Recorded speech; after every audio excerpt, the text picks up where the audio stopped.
When you add a small park to a maintenance system, it takes more money to maintain a small park than it does to maintain one large facility. So another approach would be to provide a large sports complex. Then looking at the type of parks, which again had to do with the community and neighborhood parks. On the left represent the 3 acres per thousand, and this is how many acres you have. In purple are your neighborhood parks, and the top piece are the 20 acres from Buckland Park. And we feel that it would be better to have a more equal distribution of small parks and large parks. So right now your percentages may be 15% of a community park and 85% of neighborhood. So if you were to increase your park acreage, we would like to recommend that the additional parks be weighted more towards a larger athletic facility. So summarizing the community goals that we heard from the various community meetings, we heard that what you felt was most important was to improve the infrastructure of the existing parks and facilities. That you wanted to provide upgrades to the existing facilities such as shade, concession stands, restrooms, paving the parking lot, landscaping, and I could add providing ADA access. In many cases, there are areas that are not accessible by California law. The community said that they would like to provide more money to increase the staff maintenance so that we could provide a better quality park. Increase the joint use agreements with the school districts. I think that's really important because in many locations, this is where your smaller groups of people can come together. Improving safety with better lighting, surveillance, and as I added in, the ADA accessibility. And then I was pleased to see the community did feel strongly about utilizing sustainable practices, which conserves our natural resources of water and energy.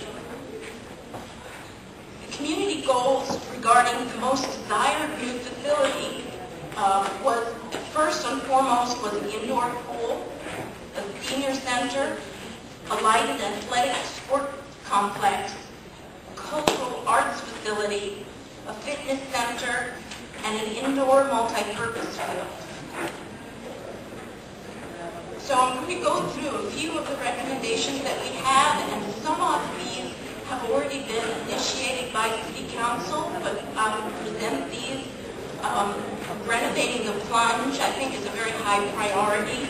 We understand that the pool surface needs to be replastered and the deck surface needs to be replaced, as well as other improvements.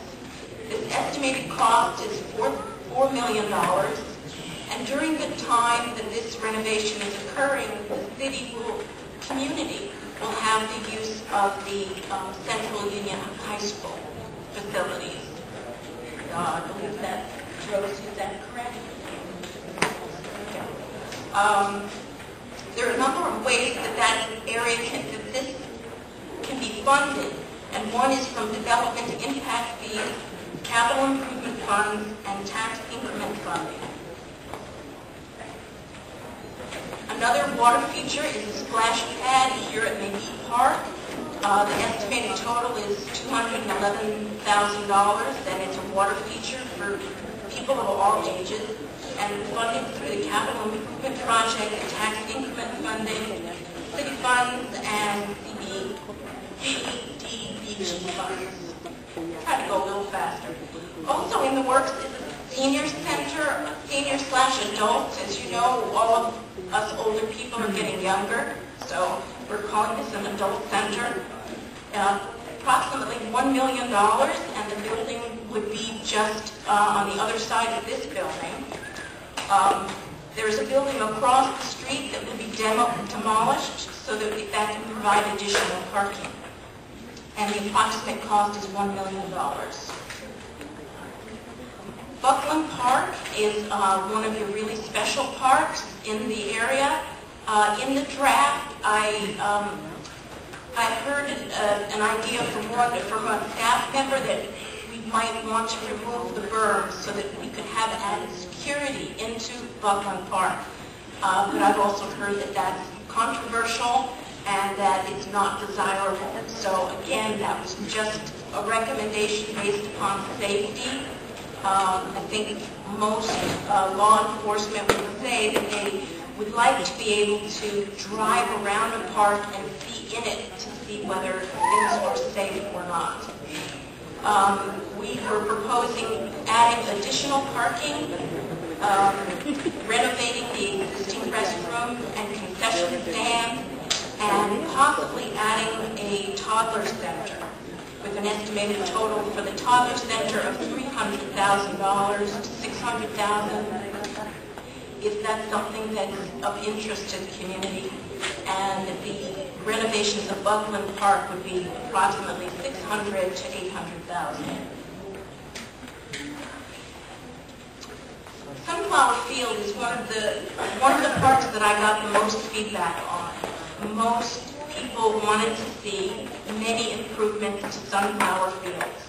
They wanted to see a paved parking lot, a bathroom, a concession stand, more parking, a batting cage, a lot of upgrade. And so the more I thought about it, I considered the fact that we could consider purchasing additional property adjacent to this area. But as it turns out, Sunflower Field is not owned by the city, it's owned by the school district. So any improvements you make may not be there for the long haul. We don't know when the school district might need this property for a middle school. So I was reconsidering this recommendation to say that we should hold off on these kinds of improvements, let the public and the community fund some private improvement, but save the public money for a larger athletic facility. Access to more schools. I can't stress this enough. In every community that I have grown up in, every school has had its doors and gates, not the doors, but the gates open to the fields and the playgrounds. So that during the summers and during the weekends, a family can go to a playground with their toddler and meet their neighbors and play with their children. And what I found from calling every school in the school district, that although there is a written joint use agreement, they programmatically lock the gates after 6 and over the weekends.